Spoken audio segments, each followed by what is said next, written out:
तो hello everyone, आज हम पढ़ेंगे मेजरमेंट के बारे में। तो चलिए देखते हैं कि मेजरमेंट की डेफिनेशन क्या कहती है। Measurement of a physical quantity is the process of comparing an unknown physical quantity with a known standard to determine its magnitude. Measurement और कुछ नहीं है, सिर्फ एक अननोन फिजिकल क्वांटिटी को हमें लेना है और उसे कंपेयर करना है स्टैंडर्ड यूनिट, कोई भी एक स्टैंडर्ड यूनिट के साथ में, ताकि उसका हम मैग्नीट्यूड जान सकें।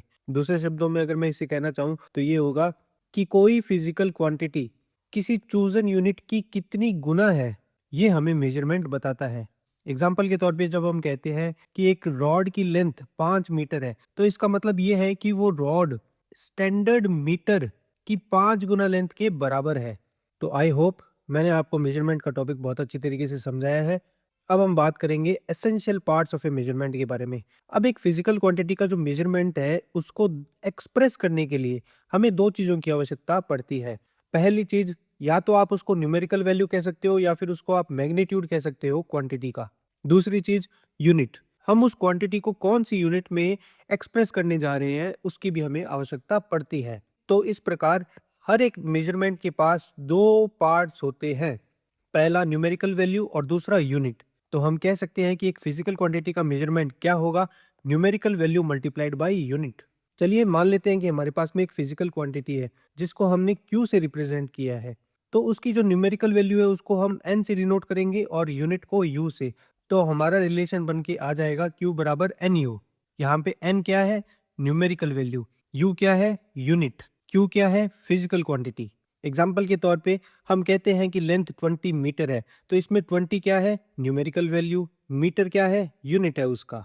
और आप हमेशा एक बात याद रखिएगा कि कोई भी एक गिवन फिजिकल क्वांटिटी के लिए जो क्यू की वैल्यू है वो हमेशा सेम रहती है, चाहे यूनिट बदल जाए।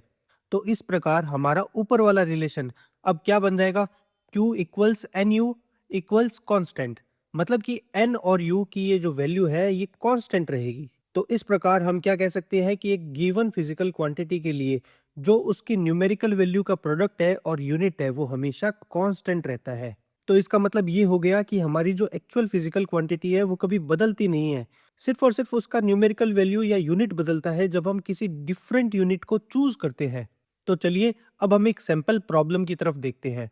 हमारे सामने सवाल है, how many ergs are there in 1 kilowatt hour. अब हमें 1 किलोवाट पर आर की वैल्यू पता है, वो कितनी होती है, 3.6 multiplied by 10 to the power 6 joule होती है।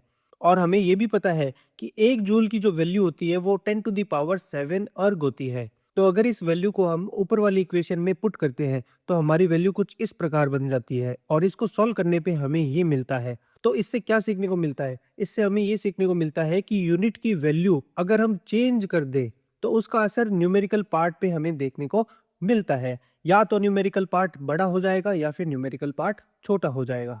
तो आज की वीडियो में बस इतना ही।